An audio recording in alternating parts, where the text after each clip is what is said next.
Assalamualaikum warahmatullahi wabarakatuh. Bertemu lagi di channel YouTube Yahika bersama saya Hakim Mubashir. Kali ini kita akan belajar bersama tentang ilmu tajwid, bab hukum bacaan nun mati dan tanwin.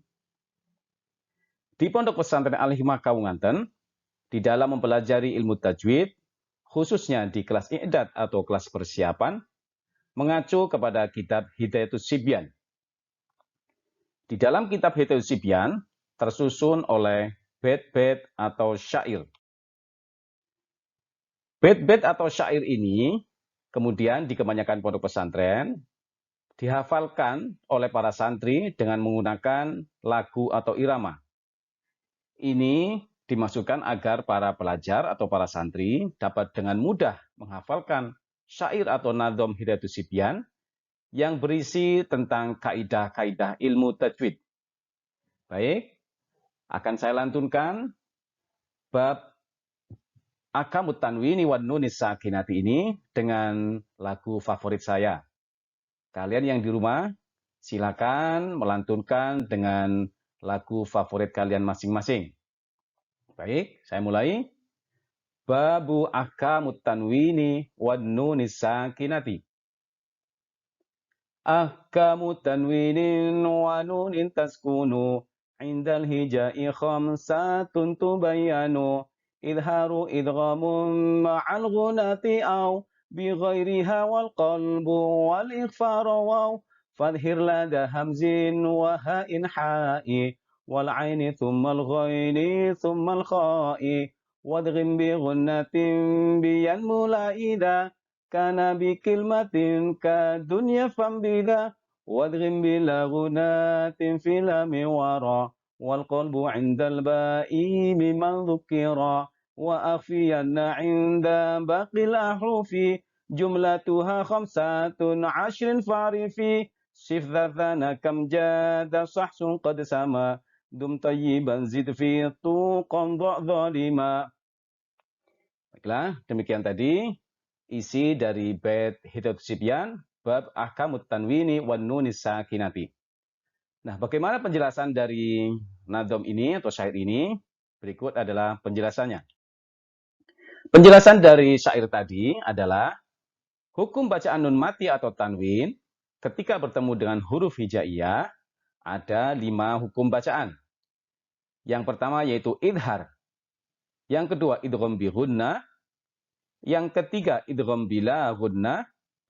Yang keempat ikhlab. Dan yang terakhir yaitu ikhfa.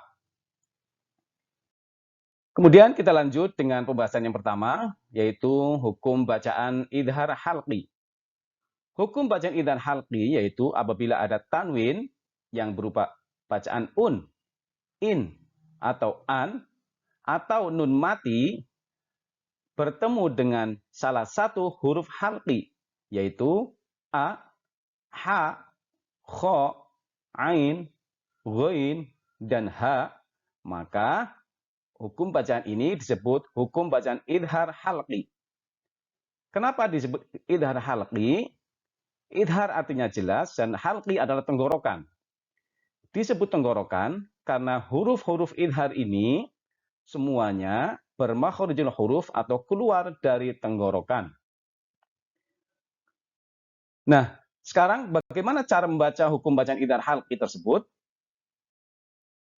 Cara membaca hukum bacaan idhar halqi harus dengan jelas, yaitu tanpa dengan mendengung. Berarti, perhatikan, harus jelas tanpa mendengung. Perhatikan contoh di bawah ini, di situ ada lafaz min kholaq. Lihat titik-titik merah di bawah, di situ terlihat ada nun mati atau nun sukun bertemu dengan huruf kho, di mana huruf kho ini adalah salah satu dari huruf idhar. Maka ini disebut dengan bacaan idhar halqi. Nah, kalau kita sudah tahu bacaan idhar halqi, maka kita tidak boleh membaca dengan mendengung. Seperti min kholaq. Nah, ini berarti salah. Yang betul adalah harus dengan jelas, tanpa mendengung. Bagaimana? Perhatikan. Min kholaq. Nah, itu baru betul. Saya ulang. Min kholaq. Demikian cara membaca hukum bacaan idhar halqi yang betul. Untuk lebih jelasnya, kita akan lanjut dengan contoh-contoh bacaan idhar halqi di bawah ini. Yang pertama, man amana. Lihat, yang di lingkar titik-titik putih, di situ terlihat ada nun mati bertemu dengan a atau dengan hamzah. Maka ini disebut bacaan idhar halqi. Berikutnya, kullun amana. Lihat, di lingkaran titik putih, di situ ada tanwin bertemu dengan a atau dengan hamzah. Maka ini juga disebut bacaan idhar halqi. Lanjutnya, wan har. Lihat, di situ ada nun mati bertemu dengan ha. Ini juga disebut dengan bacaan idhar halqi. Berikutnya, alimun hakim. Di situ ada tanwin berupa dhamma tanwin bertemu dengan ha. Maka ini juga disebut dengan bacaan idhar halqi. Berikutnya, min ilmin. Di situ ada nun mati bertemu dengan ain. Ini juga disebut dengan bacaan idhar halqi. Selanjutnya, sami'un alim.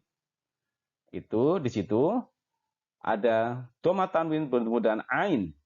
Maka ini juga disebut bacaan idhar halqi.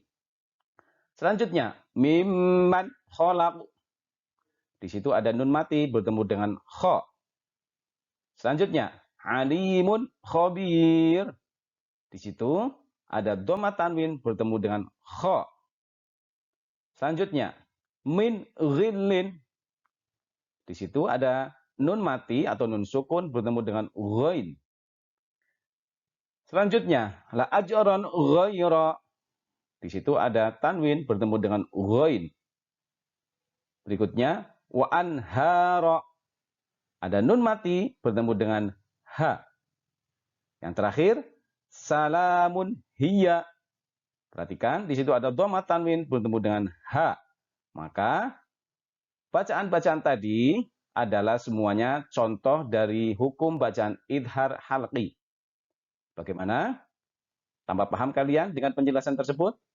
Saya harap kalian semakin memahami bagaimana dengan hukum bacaan idhar halqi sekaligus cara membacanya. Baik, kita akan lanjut dengan hukum bacaan yang kedua, yaitu idgham bi ghunnah. Idgham bi ghunnah yaitu apabila ada tanwin atau nun mati bertemu dengan salah satu huruf ya, nun, mim, atau waw. Maka hukum bacaan ini disebut dengan hukum bacaan idgham bi ghunnah. Kemudian, bagaimana cara membaca hukum bacaan idgham bi ghunnah?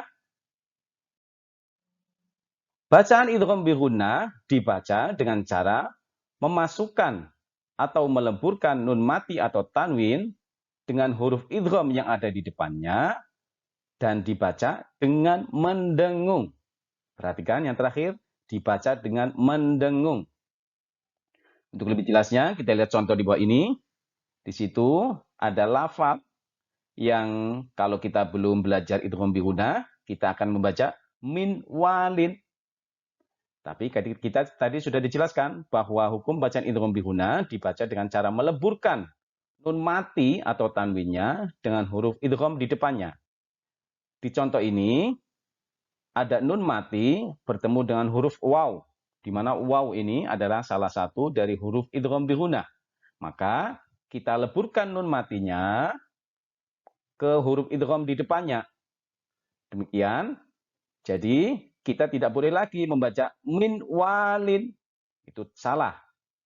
Yang betul kita leburkan nun matinya, kemudian kita masukkan ke huruf idgham di depannya dan dibaca dengan mendengung. Jadi kita baca miwalin. Saya ulang, dibaca dengan miwalin. Nah, itu baru betul. Nah, untuk lebih memahami bagaimana dengan idgham bi ghunnah, kita lihat contoh-contoh di bawah ini. Yang pertama, kita lihat di situ ada lafaz mayyahdillahu. Perhatikan, di situ ada nun mati bertemu dengan iya. Maka kita leburkan nun matinya ke huruf idgham di depannya yang berupa ya dan dibaca dengan mendengung. Kemudian berikutnya barqu yaj'aluna. Perhatikan di situ ada tanwin bertemu dengan ya. Selanjutnya an-nafsin. Di situ terlihat ada nun mati bertemu dengan nun. Berikutnya amilatun nasibah. Di situ ada dhamma tanwin bertemu dengan nun. Berikutnya mim masad. Di situ ada nun mati bertemu dengan mim.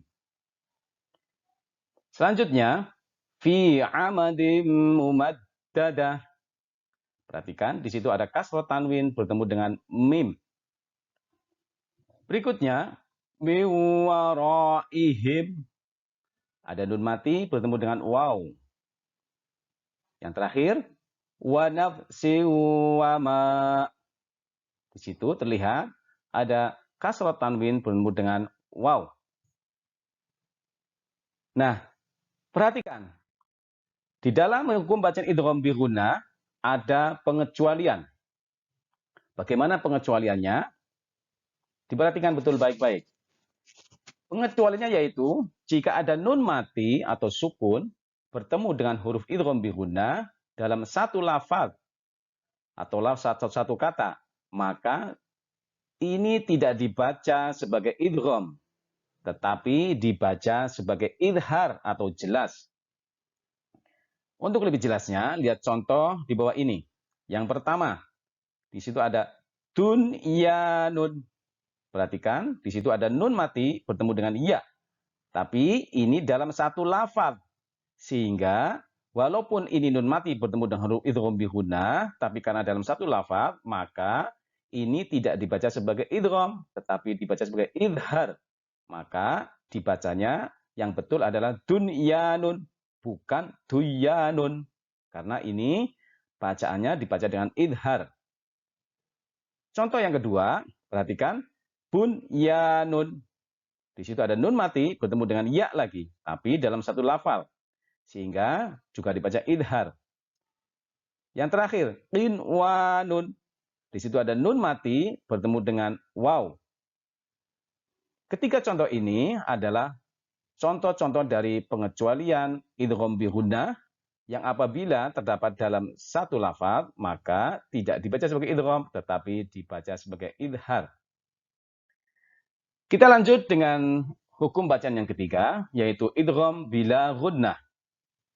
Idgham bila gunnah yaitu apabila ada tanwin atau nun mati bertemu dengan salah satu huruf lam atau ro. Maka hukum bacaan ini disebut dengan idgham bila gunnah. Kemudian bagaimana cara membaca hukum bacaan idgham bila gunnah? Idgham bila gunnah dibaca dengan cara memasukkan atau meleburkan nun mati atau tanwin dengan huruf idgham yang ada di depannya, tapi tanpa mendengung. Perhatikan, tanpa mendengung. Hampir sama dengan idgham bi gunnah, cuma untuk idgham bila gunnah dibaca tanpa dengan mendengung. Perhatikan contoh di bawah ini. Kita lihat ada lafaz, kalau kita belum memahami atau belum belajar idgham bila gunnah, maka kita akan baca sebagai min rabbihim. Perhatikan titik-titiknya. Kalau kita belum, sekali lagi, kalau kita belum belajar bagaimana cara membaca idgham bila gunnah, kita akan baca min rabbihim. Perhatikan. Di situ karena ada nun mati bertemu dengan ro, maka ini harus dibaca sebagai hukum bacaan idgham bila gunnah. Kita masukkan, leburkan nun matinya ke huruf idgham bila gunnah yang di depannya, dalam hal ini ro. Jadi dengan demikian tidak boleh lagi kita baca min rabbihim. Ini salah. Yang betul bagaimana? Yang betul adalah mir rabbihim. Saya ulang. Yang betul adalah mir rabbihim. Dimasukkan nun matinya ke huruf depannya dengan tanpa mendengung. Untuk lebih memahami lagi tentang bacaan idgham bila gunnah, kita lihat contoh di bawah ini. La illam. Perhatikan di situ ada nun mati bertemu dengan lam. Berikutnya, yauma idzil la khabir. Di situ ada kasrah tanwin bertemu dengan lam. Berikutnya, mir rabbika. Di situ ada nun mati bertemu dengan ro. Yang terakhir, raufur rahim. Nah, di situ ada dhamma tanwin bertemu dengan ro. Nah, bagaimana? Sudah semakin paham bukan dengan penjelasan dari idgham bila gunnah? Baik, kita lanjut dengan hukum bacaan yang keempat, yaitu iqlab. Iqlab adalah apabila ada tanwin atau nun mati bertemu dengan huruf ba. Maka hukum bacanya disebut bacaan iqlab. Kemudian, bagaimana cara membaca hukum bacaan iqlab? Hukum bacaan iqlab dibaca dengan cara mengganti huruf nun mati atau tanwin dengan huruf mim. Sebagaimana arti dari iqlab adalah mengganti. Jadi, perhatikan cara membacanya, yaitu mengganti nun mati atau tanwin dengan huruf mim. Perhatikan, di situ ada lafaz, perhatikan contoh di bawah ini, di situ ada lafaz mim ba'di. Kalau kita belum belajar bacaan iqlab, ketentuan bacaan iqlab, kita pasti akan membaca min ba'di.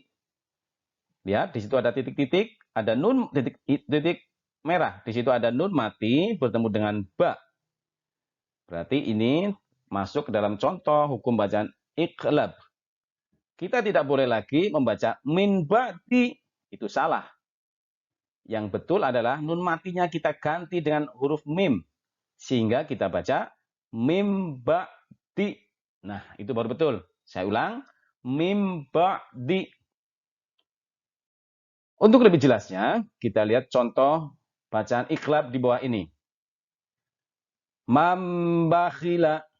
Perhatikan titik-titik putih, lingkaran titik putih. Di situ ada nun mati bertemu dengan ba. Kemudian, hillum bihada.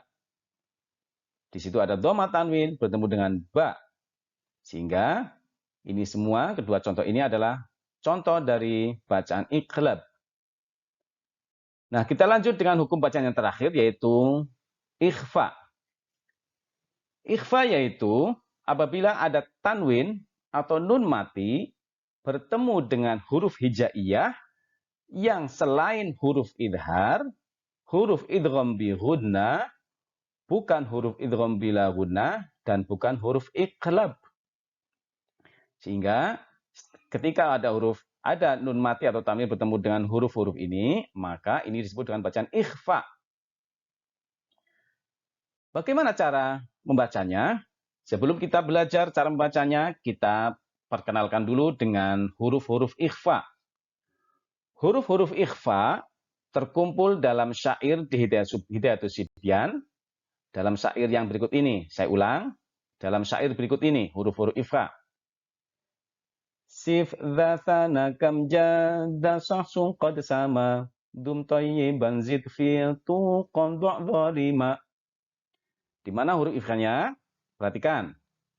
Huruf ikhfanya adalah, huruf ikhfa itu adalah shad, dha, tha, kaf, jim, shin, qaf, sin, dal, to, za, fa, ta, bo, dan dho. Itu adalah huruf-huruf ikhfa. Jadi, apabila ada tanwin atau nun mati bertemu dengan salah satu huruf-huruf ini, maka ini disebut dengan bacaan ikhfa. Kemudian, bagaimana cara membaca hukum bacaan ikhfa? Hukum bacaan ikhfa dibaca dengan cara menyamarkan antara nun mati atau tanwin dengan huruf ikhfa yang ada di depannya. Sebagaimana arti ikhfa adalah samar-samar. Perhatikan contoh di bawah ini. Di situ ada lafal min qablikum, min qablikum. Perhatikan titik-titiknya, di situ ada nun mati bertemu dengan qaf. Berarti ini adalah contoh dari hukum bacaan ikhfa. Sehingga kita tidak boleh membaca dengan cara bacaan min qablikum. karena kita sudah tahu ini adalah hukum bacaan ikhfa yang harus dibaca dengan samar-samar, maka bacaan min qablikum adalah salah. Yang betul bagaimana? Yang betul adalah min qablikum. Saya ulang, yang betul adalah min qablikum. Jadi samar-samar atau setengah nun kemudian lanjut dengan huruf membaca huruf ikhfa yang ada di depannya, dalam hal ini huruf qaf. Jadi min qablikum. Jangan min qablikum tapi min qablikum. Demikian cara membacanya. Untuk lebih memahami lagi bacaan ikhfa, kita lanjut dengan contoh-contoh bacaan ikhfa. Perhatikan, di situ ada lafaz min samaratin. Di situ ada nun mati bertemu dengan tha. Lanjut, unzila. Di situ ada nun mati bertemu dengan za. Contoh yang selanjutnya, huban kabira. Di situ ada fathah tanwin bertemu dengan kaf. Contoh yang terakhir, kutubun qayyimah. Perhatikan, di situ ada dhamma tanwin bertemu dengan qaf. Nah, bagaimana? Saya harap penjelasan hukum bacaan nun mati atau tanwin ini sudah cukup jelas dan membuat kalian bisa lebih memahami dan semakin jelas.